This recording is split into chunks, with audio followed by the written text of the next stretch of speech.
Est-il possible d'ignorer les inquiétudes exprimées par le Parlement européen sur la question des droits de l'homme? Car bien sûr, après la tentative de coup d'État en juillet dernier, Recep Tayyip Erdogan a changé d'attitude. Est-ce que vous l'ignorez et vous continuez à coopérer avec lui? Nous n'ignorons jamais ce qu'exprime le Parlement européen, mais je veux rappeler que cette résolution est consultative.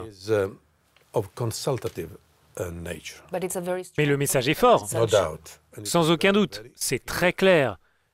Il est bon de savoir que les négociations en cours sont menées par la Commission européenne, qui évidemment suit le mandat du Conseil.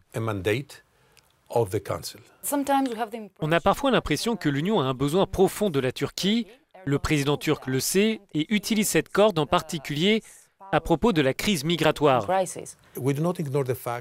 Nous n'ignorons pas le fait que la Turquie est sous forte pression par les attaques du groupe État islamique, par les attaques du PKK. Toutes les semaines, des attentats terroristes se produisent en Turquie et nous sommes toujours dans le contre-coup de la tentative de coup d'État. La situation est donc politiquement, et même en interne, très volatile. Mais de quoi avons-nous besoin en tant qu'Européens? D'une Turquie stable et démocratique, d'un interlocuteur fiable afin de répondre à tous ces défis. De notre point de vue, et je parle de l'Europe, l'Europe fait part de sa compréhension à l'égard de la Turquie. C'est pourquoi nous avons maintenu et nous tendons à maintenir ouvertes les voies de communication. Concernant la situation au sein de l'Union européenne, en particulier dans un pays fortement touché par les flux migratoires, à savoir la Grèce, nous avons appris que la Belgique a décidé de rapatrier ses experts pour des raisons de sécurité. Est-ce justifié? Il y a eu des affrontements de ce que je sais et de ce qui m'a été rapporté, et selon les informations rapportées par les autorités grecques, il y a eu des problèmes dans certains camps, mais cette question a été résolue et je crois que très prochainement, la Belgique pourra renvoyer ses experts sur les îles grecques. La situation en Grèce s'est améliorée ces derniers mois. Bien évidemment, tout n'est pas réglé, il reste des questions en suspens, comme les mineurs non accompagnés, mais les choses progressent.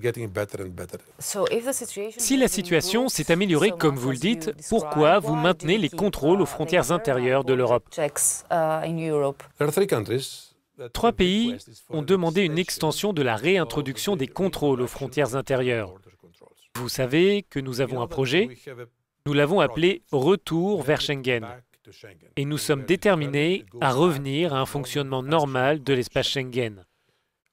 Nous avons répondu positivement à ces demandes pour des raisons de sécurité justifiées.